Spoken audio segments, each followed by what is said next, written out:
नमस्कार, सुप्रभात। मैं सत्येंद्र कुमार मौर्य, लक्ष्मी प्रसाद मेमोरियल पब्लिक स्कूल गोला बाजार गोरखपुर से। आज हम सभी लोग राहुल सांस्कृत्यायन जी द्वारा लिखित ल्हासा की ओर नामक पाठ का अध्ययन करेंगे।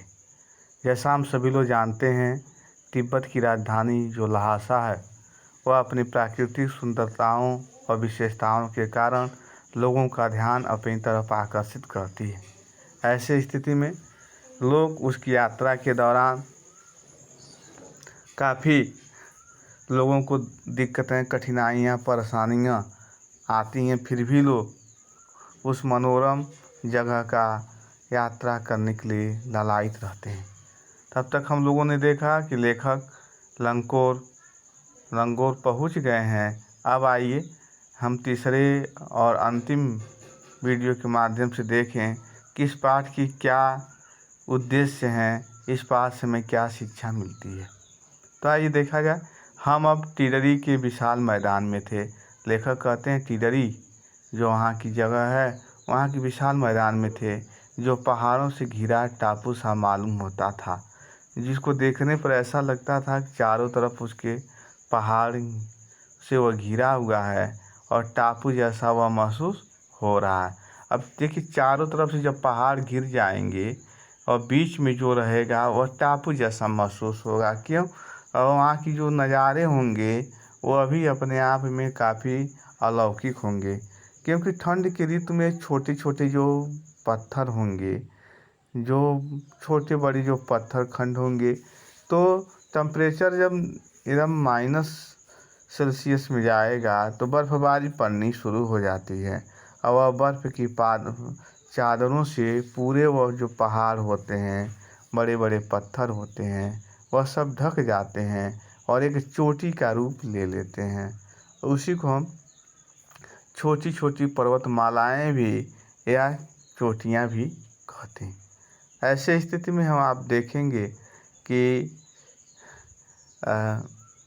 यूँ कहा जाए कि इन चोटियों के जो आकार होते हैं वह स्थिर नहीं होते हैं। जैसे ग्रीष्म ऋतु जब आता है, तेज़ हवाएं जो लू के माध्यम से हवाएं पश्चिम की तरफ से बढ़ती हैं, चलती हैं, तो गर्म हवाओं के प्रभाव में आने के कारण यह जो बर्फ़ों से ढका हुआ जो पत्थर है, जो चोटी का रूप धारण किया हुआ है, वह धीरे धीरे पिघलता है। पत्थरों पर से जब बर्फ़ की चादरें हट जाती हैं, चोटियाँ भी छोटी हो जाती हैं और जैसे लगता है कि पर्वत एक नए रूप में हो गया।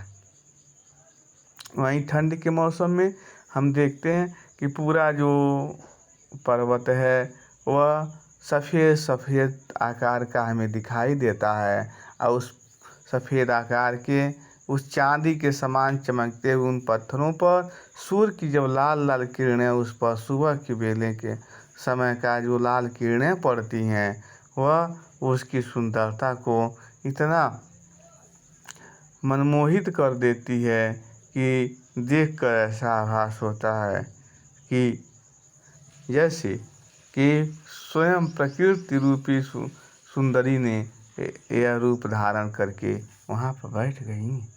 आइए, जिसमें एक दूर से छोटी पहाड़ी मैदान के भीतर दिखाई पड़ती है, उसी पहाड़ी का नाम है टिहरी समाधगिरी। टिहरी क्या है? एक पहाड़ी का नाम है।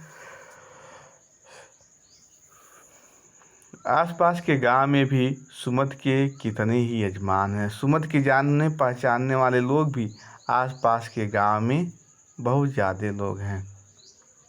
फिर कपड़े की पतली पतली चीरी बत्तियों के गंडे ख़त्म नहीं हो सकते थे। फिर से कपड़ों की चिरी चिरी बत्तियों के गंडे ख़त्म, अब यहाँ गंडे मतलब पताकाओं से है, ख़त्म नहीं, क्योंकि बोध गया में लाए कपड़े को ख़त्म होने पर किसी कपड़े से बोध गया का गंडा बना लेते थे। तो इस तरह से अपने अपने लोग झंडे बना लेते थे। वह अपने यजमानों के पास जाना चाहते थे। कौन? सुमत कहें कि हम अपने यजमानों के यहाँ जाना चाहते हैं। मैंने सोचा यह तो हफ्ता भर उधर ही ठहरा लगे। राव सांस्कृत्यायन कहते हैं कि यजमानों के पास जाएंगे सबसे मिलते जुलते, तो हफ्ता भर का समय उनका इसी मिलन जुलन में ही समाप्त हो जाएगा। फिर होता क्या है, लगा देंगे। मैंने उनसे कहा कि जिस गांव में ठहरना हो उसमें भले ही गाड़े बांट गंडे बांट दो। इस तरह से कहते हैं जिस गांव में ठहरना हो वहाँ पर गंडे बांट दो, वहाँ पर अपने धर्म का जो पताका है उसे फैला दो। तो इस तरह से वो कहते हैं कि मगर आसपास के गांव में मत जाओ, लेकिन आसपास के जो गांव हैं उनमें मत जाओ। इसके लिए मैं तुम्हें लहासा पहुँच कर रुपये दे दूंगा। और इस तरह से कहते हैं मैं लहासा पहुँच के रुपये दे दूंगा। सुमति ने स्वीकार किया। सुमति ने राव सत्यनारायण जी की बातों को स्वीकार किया। और दूसरे दिन हमने भरिया ढूंढने की कोशिश, भरिया मतलब जैसे बाड़ा, रहने के लिए घर ढूंढने के लिए कोशिश की, लेकिन कोई न मिला। सवेरे ही चल दिए होते, कहते हैं सवेरे चल दिए होते तो अच्छा था, लेकिन अब तो 10-11 बजे की तेज धूप में चलना पड़ रहा था। फिर हम जब तेज धूप में चल रहे थे तो यही मूल्यांकन कर रहे थे कि हमें सवेरे ही सवेरे चल देना चाहिए था। तिब्बत की धूप भी बहुत कड़ी मालूम होती थी। तिब्बत की जो धूप है वह काफ़ी कड़ी मालूम होती थी। यद्यपि थोड़े से भी मोटे कपड़े से सिर को ढाक ले तो गर्मी ख़त्म हो जाती। और इस तरह से यदि हम अपने सर को मोटे कपड़े से ढक लेते थे तो कुछ हद तक गर्मियाँ क्या होती थी, शांत हो जाती थी। इस तरह से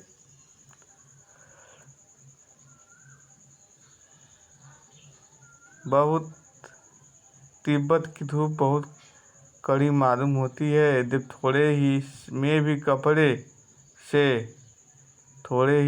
कपड़े से क्या कर लें, यदि हम अपने सर को ढक लेते हैं तो गर्मी ख़त्म हो जाती है। आप 2 बजे सूरज की ओर मुँह करके चल रहे हैं 2 बज गए और 2 बजे के समय यदि सूरज की तरफ मुँह करके चलना पड़ेगा तो समझिए कितनी ज़्यादा आपको धूप लगेगी और गर्मी का महसूस करेंगे। ललाट धूप से जल रहा है और पीछे का कंधा बर्फ हो रहा है। ललाट पर तेज धूप लग रही है तो जल रहा है और पीछे का जो कंधा, शरीर के पीछे वाला हिस्से, वह बर्फ के समान ठंडी हो रही है। क्यों? क्योंकि वहाँ का जो मौसम है काफ़ी बर्फीला है। इस तरह से फिर हमने पीठ पर अपनी चीज़ें लादी, अपनी चीज़ें पीठ पर लाद ली और डंडा हाथ में लिया और चल पड़े। यद्यपि यदि हम कहें तो सुमति के परिचित टिडरी में भी थे, लेकिन वह एक यजमान से मिलना चाहते थे। उनके परिचित टिडरी में भी थे, लेकिन बस वह एक यजमान से मिलना चाहते थे। इस तरह से इसलिए आदमी मिलने का बहाना कर शेखर बिहार को चलने के लिए कहा और इस तरह से बहाना बनाते हैं और शेखर बिहार की तरफ ले जाने का प्रयास करते हैं। तिब्बत की ज़मीन बहुत अधिक छोटे छोटे जागीरदारों में बटी हुई है। तिब्बत की जो ज़मीनें हैं उपजाऊ, जिसमें कृषि कार्य हो सकते हैं, और छोटे छोटे जागीरदारों के पास बट गई हैं। इन जागीरों का बहुत ज़्यादा हिस्सा मठों बिहारों के हाथों में है। बहुत ज़्यादा हिस्सा इन मठों या बिहारों के हाथ में है। अर्थात इस तरह से हम ये कह सकते हैं कि अपनी जागीर में हर एक जागीरदार कुछ खेती खुद भी करता है और बहुत जागीरदार जो हैं खेती बहुत ज़्यादा स्वयं को करते हैं, जिसके लिए मजदूर बेगार में मिल जाते हैं, जिसके लिए मजदूर भी काफ़ी बेगार में मिल जाते हैं। खेती का इंतज़ाम देखने के लिए कोई भिक्षु भेजा जाता है जो जागीरों के बड़े भद्र पुरुष आदमियों के लिए राजा से कम नहीं होता। शेखर बताते हैं, शेखर की खेती के मुखिया भिक्षु शेखर के खेती का मुखिया कौन था? भिक्षु था कि उन्हें कुछ भी ख्याल करना चाहिए था। एक अच्छा मंदिर था जिसमें कुंजर बुद्ध वचन अनुवाद हस्तलिपि इस तरह से का भी वहाँ लगा हुआ है। और इस तरह से हम कह सकते हैं वह बड़े मोटे कागज पर अच्छे अक्षरों में लिखी हुई थी। एक पोथी 15 से 15 शेर से कम नहीं। जब सुमत के साथ वह टिहरी गए तो टिहरी में वह कहें अपने यजमानों के पास मिलना चाहते हैं तो लेखक वहीं बैठ जाते हैं,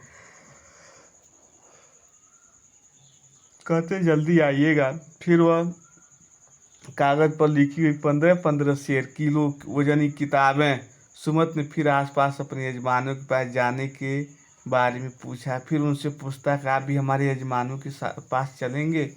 मैं अब पुस्तकों में के भीतर था, इसलिए हम कहेंगे कि इसलिए जो मैं शब्द का उपयोग हुआ है वह लेखक के लिए हुआ, राहुल सांस्कृत्यायन के लिए हुआ है। इसलिए जो राहुल सांस्कृत्यायन जी इस पाठ के माध्यम से लहासा की विशेषताओं को शब्दों का रूप देने का प्रयास करते हैं। और जब वह सुमत के साथ टिहरी जाते हैं तो वहीं बैठ जाते हैं और वह पुस्तकों को देखने लगते हैं। अब पुस्तकों के भीतर था इसलिए मैंने उन्हें जाने के लिए कह दिया। अब तो पुस्तकों के भीतर चले गए थे, फिर भी लेखक उनको कह देते हैं। वह दूसरे दिन वह गए, मैं समझा था 2-3 दिन लगेंगे। मैंने समझ लिया था कि अब तो 2-3 दिन लगेंगे ही, लेकिन वह उसी दिन दोपहर बाद चले गए। टिहरी गाँव वहाँ से बहुत दूर नहीं था। हमने अपना सामान पीठ पर उठाया और कौन भिक्षु है? नमसे से विदाई लेकर चल पड़े। और इस तरह से लहासा की ओर नामक पाठ समाप्त होते हैं। और इस पाठ से हमें यह शिक्षा मिलती है कि प्रकृति हमारे लिए सब कुछ न्यौछावर करती है। मानव विकास, जीव के विकास के लिए प्रकृति अपना सर्वस्व न्यौछावर करती है। फिर भी हम अपने व्यक्तिगत लाभ के लिए, व्यक्तिगत स्वार्थ के लिए हम प्रकृति का दोहन करते हैं। और इस तरह से यह जो प्रयास है वह काफ़ी सराहनीय है। और राहुल सांस्कृत्यायन जी हमें यह बताने का प्रयास करते हैं कि प्रकृति की जो सुंदरता अपने आप में काफ़ी अलौकिक होती है। उस सुंदरता का मुकाबला हम किसी भी कृत्रिम या बाह्य सुंदरता से हम नहीं कर सकते हैं। तो प्रकृति के किसी भी प्रकार का हम यदि उत्थान नहीं कर पा रहे हैं तो हमें यह किसी प्रकार का अधिकार भी नहीं है कि हमें किसी प्रकृति की शोषण या उसका दोहन करना चाहिए। इस तरह से राहुल सांस्कृत्यायन जी हमें यह शिक्षा देने का प्रयास करते हैं। अब देखिए कई गाँवों का नाम उल्लेख हुआ है, चाहे वह टिहरी हो, चाहे वह रंकोर हो, चाहे ठोरला हो।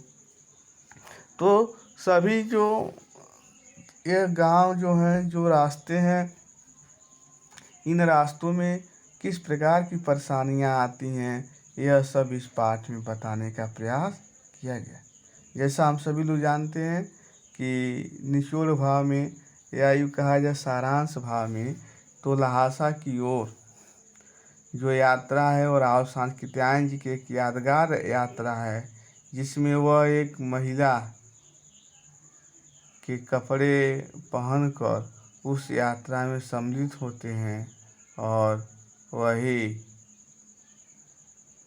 वहाँ पर जो भी रहता है उसकी बहुत बारीकी रूप से उसका अध्ययन करते हैं और उसकी विशेषताओं को बताने का प्रयास करते हैं। यदि हम यह भी देखें कि किस प्रकार से राहुल सांकृत्यायन जी अपने जीवन में यात्रा के दौरान ही अपने शीर्षक को खोजने का प्रयास करते हैं, तो कहते हैं ना, शीर्षक कहीं बैठा नहीं होता है, हमें देखने की आवश्यकता होती है। जो व्यक्ति जिस स्वभाव का होता है उसे उसी तरह का शीर्षक दिखाई देता है और इस तरह से वह व्यक्ति अपने शीर्षकों के माध्यम से लोगों के दुखों को, कठिनाइयों को, समस्याओं को दूर करने का प्रयास करता है। तो इस तरह से हम यह कह सकते हैं कि आइए थोड़ा सा आगे हम देख लें। प्रश्नों के उत्तर 3-4 हैं, उसको हम देख लिया जाए। थोड़ा के पहले के आखिरी गांव पहुंचने पर भिखमंगे के भेष में होने के बावजूद लेखक को ठहरने के लिए उचित स्थान मिला, जबकि दूसरी यात्रा के दौरान भद्र भेष में भी उन्हें उचित स्थान नहीं दिला सका। क्यों? कहते हैं कि थोड़ा के पहले आखिरी गांव में पहुंचने पर भिखमंगे के भेष में, कहते हैं जब हम भिखमंगे के भेष में गए थे तो लेखक को ठहरने के लिए जगह मिल गई, लेकिन वहीं हम जब भद्र पुरुष के सामान्य व्यक्ति की तरह से गए तो हमें ठहरने की भी जगह नहीं मिली। तो आखिर में क्या कारण थे? इसके कारण यदि हम जिक्र करें तो थोड़ा आप लोग भी देखें। दूसरा प्रश्न देखें, अभी हम उत्तर बता रहे हैं आपको, या इन प्रश्नों का हम सोच रहे हैं PDF बना के आपको भेज दें, जिससे आप मतलब HW जो कापी है उसको आप कंप्लीट करें। दूसरी बात कि आप जो भी काम करेंगे HW कापी बनाएंगे, वह कापी स्कूल की होनी चाहिए। स्कूल की कापी में ही अपने काम को करें। हाँ, बाहर से कापियों का इस्तेमाल न करें। स्कूल की कापी, उसमें राइटिंग भी अच्छी होती है और एक व्यवस्थित कापी है, इंडेक्स भी उसमें होता है, टीचर सिग्नेचर भी होता है। एक क्रम जिस प्रकार की गुणवत्ता होनी चाहिए कापी में, वह सभी प्रकार की गुणवत्ता उस कापी में दिखाई देती है। आगे वह यह बताने का प्रयास करते हैं कि किस प्रकार से जो व्यक्ति होता है, व्यक्ति जो जानवरों से ज़्यादा संवेदनशील होता है, उसके अंदर करुणा भावना, दया, उत्साह सब प्रकार के भाव होते हैं, और किस तरह से यह व्यक्ति को अपने आप से अलग करने का प्रयास करते हैं। तो इस तरह से हम ये कह सकते हैं कि उस समय तिब्बत में हथियार का कानून न होने के कारण यात्रियों को किस प्रकार का भय बना रहता था। कहते हैं उस समय तिब्बत में हथियार का कानून न होने के कारण, तिब्बत में जब हथियार का कानून नहीं था, यानी कोई भी हथियार कोई भी रख ले, जहाँ चाहे वहाँ लेके जा सकता है। तो जब तिब्बत में हथियार का कानून न होने के कारण जिस तरह से हमारे यहाँ लोग लाठी डंडे लेके घूमते हैं, उसी तरह से तिब्बत के लोग हमेशा धारदार हथियार, कट्टा बंदूकें, पिस्तौल, चाकू, तलवारें लेके घूमते रहते थे, जिसको देखने के बाद काफ़ी भय सा महसूस होता था, जीवन काफ़ी भयभीत सा लगता था। इस तरह से आगे कहते हैं लेखक लंकोर के मार्ग को अपने साथियों से क्यों पिछड़ गया। तो लेखक जो है लंकोर के माध्यम से के मार्ग पर अपने साथियों से इसलिए पिछड़ गया क्योंकि उनका जो घोड़ा था धीरे चल रहा था और वह रास्ता भूल गए थे। जिधर लंगूर के लिए जो रास्ता था उस रास्ते से वह दूसरे रास्ते की तरफ चले गए, फिर वहाँ से आए, फिर उस रास्ते को पकड़े, इसलिए अपने वह साथियों से क्या हो गए, बिछड़ गए थे। समझ पा रहे हो? इस तरह से हम देखेंगे। तीसरे क्वेश्चन की तरफ यदि हम देखें कि लेखक चौथे, लेखक ने शेखर विहार में सुमति के अपने यजमानों के पास जाने से रोका, पर दूसरी बार रोकने के लिए कोई प्रयास नहीं किए। तो देखिए, पहली बार जब वह जाते हैं तो सोचते हैं 8-10 दिन लग जाएगा तो हमारा समय ऐसे यहाँ बर्बाद हो जाएगा, क्या मतलब। लेकिन जब उन्हें किताबें मिल गईं, दूसरी बार गए तो 15-15 किलो की किताबें उन्हें मिल गईं। तो सोचें कि अब जाओ, तब तक मैं अपनी किताबों को क्या कर लूँगा, पढ़ लूँगा। और वही किताबों को पढ़कर और उसके विशेषताओं को समझते हैं, जिससे समय का उन्हें किसी प्रकार का अंदाज़ा नहीं होता। सही है।